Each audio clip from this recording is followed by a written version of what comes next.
Oh, say, can you see by the dawn's early light what so proudly we hailed at the twilight last gleaming?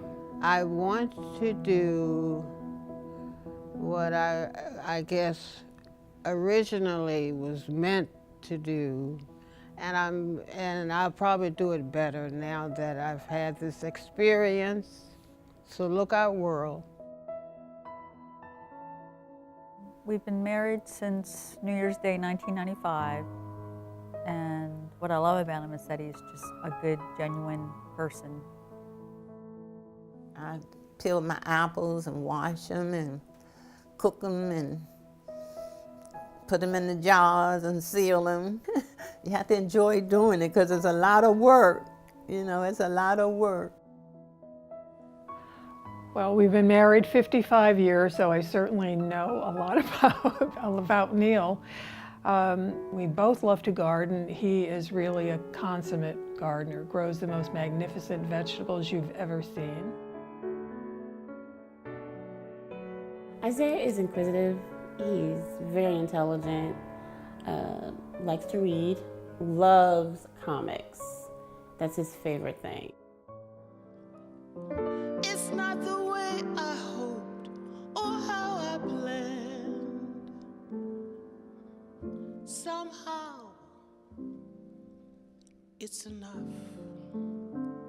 I didn't realize that I had warnings. I remember the first time I was very disoriented. I was saying to Earl, Earl, I think I hung a rope.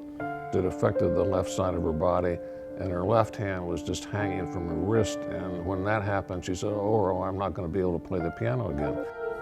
Oh, gee. Come on, left hand. Okay. This is good therapy.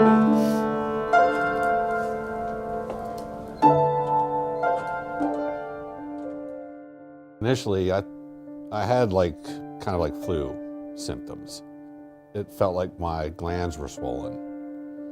The biggest fear when you find out that your husband has cancer is that he's not going to be around, that he's going to die, and that you're going to be alone. It's kind of tough.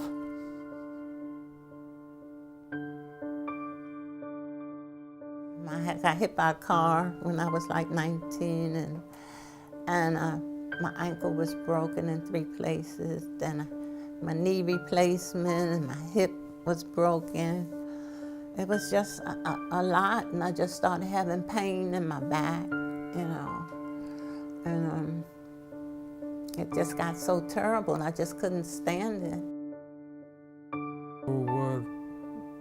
Kind of feeling unusual.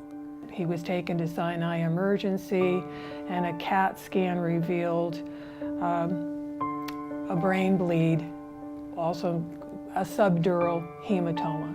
But he developed brain swelling, and the brain swelling meant a craniotomy, and after the craniotomy, he did not emerge to full consciousness. I am a dialysis patient, so I was at dialysis. And he called me that morning, it was a Tuesday morning, and he said, "Mom, I don't feel well." My stomach and stuff were being crushed. Things didn't go well. They had to intubate him. And then things start spiraling out of control after that. Ethel spent 5 weeks at Sinai this year with 2 strokes. So she's had some challenges. When I first met her, she was having difficulties, especially with her left arm and also with her voice, which is incredibly important to her as a professional singer. I guess the disturbing thing is not able to do the things that you used to do. And that part of you is gone. You have to do things differently and have patience with yourself. And that's one thing that therapists we'll help you to and teach you how to have patience. So if we can restore quality of life and get people back to doing at least some of the things that, that they very much want to do, there's no greater satisfaction than that for me. George came to us at the Cowart Cancer Center for his head and neck cancer, and it was determined that he needed radiation and chemotherapy together for his diagnosis. You know, I had gone and seen other doctors, and you know, the choices were to go to Baltimore a lot for treatment, and I really didn't want to do that. The convenience of being able to come here and get good care was a big priority for me. There were days I saw him at his worst. It's a rough road for the head and neck patients and the patients like George. I had a direct line to my nurse navigator, and if I ever had a problem, I knew who I could get a hold of. Elaine, she's kind of like the head angel. Even though George was my patient and I was taking care of him, it just wasn't me. It was the doctors, it was the radiation therapists, it was treatment nurses, and everybody there. We all work as a team and get patients through the treatments that we need to get them through. I had a back surgery at a different hospital, and they transferred me over to Northwest Hospital for rehabilitation. She had some of her spinal fluid that leaked during the surgery, so she was in pretty rough shape when she first started here, you know, just struggling just to sit up in the bed. I couldn't move, and they, you know, kept showing me how to move and lift and stuff, and it was hard, you know. It was like starting all over again. I was there for 4 months. I was there for the beginning of October to the end of January. We really just had to teach her how to do everything from the basics all the way up to being able to eventually go home and do all the jobs that she's got to do at home. Everything takes progress, but they knew what they were doing and they were right there for me. Mr. Curran had an injury to his brain that essentially made him what I would call minimally responsive.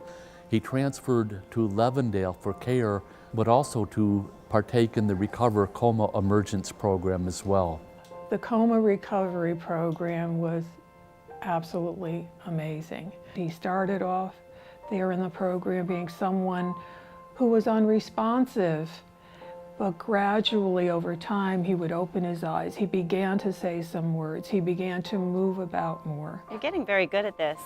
Neil was admitted at the end of June 2016. And that means a year and a half. It's been a long journey, but it's worth it.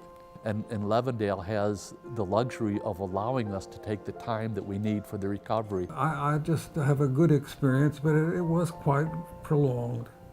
And I'm very grateful that I've come to the stage I'm at now where I am really walking. And he's still making progress at the outpatient rehab at Sinai. When Isaiah first came to the Children's Hospital here at Sinai, he was very ill.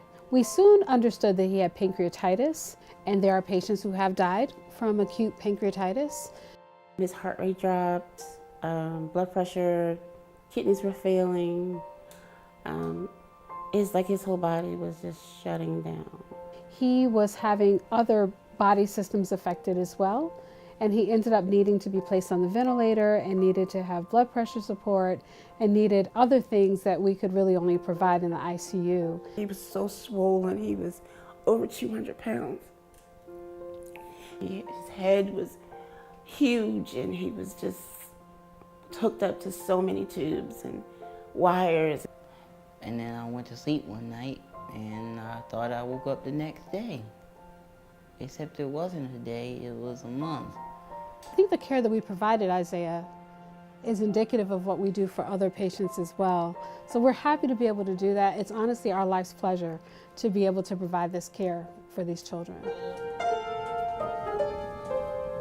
LifeBridge has an incredible degree of expertise amongst the providers, and it is a wonderful thing that we have a very engaged philanthropic community that helps the whole system accomplish our mission of providing expert care with state-of-the-art equipment across the full continuum of care in many realms, from pediatrics to geriatrics.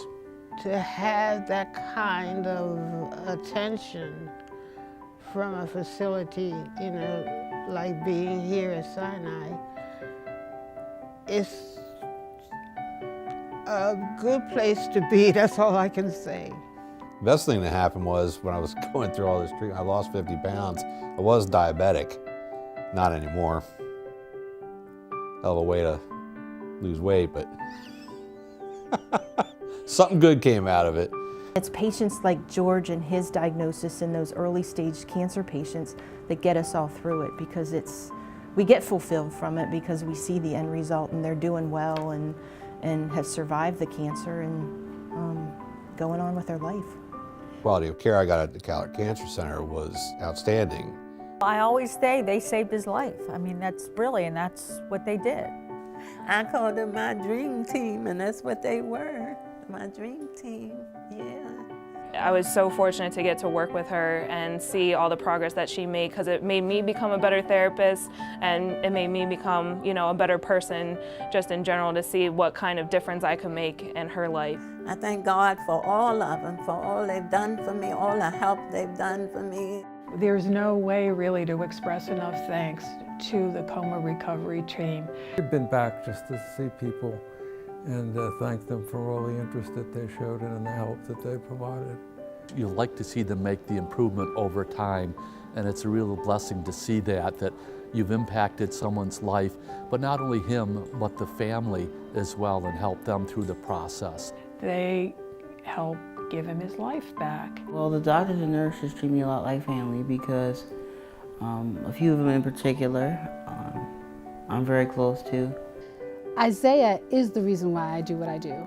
So what's different about us is that we can manage children at the brink of death, and we are, I think, being used as instruments to help them be pulled away from that brink. So it's truly a joy that we're able to do this, and it's an honor. He really cared about what we went through, you know, and I really appreciate it. I just want to thank you for everything that you've done, and for everything that you will do for any other kid who happens to cross paths with you. And I consider you guys my friend and my family, and I want to keep you in my lives forever.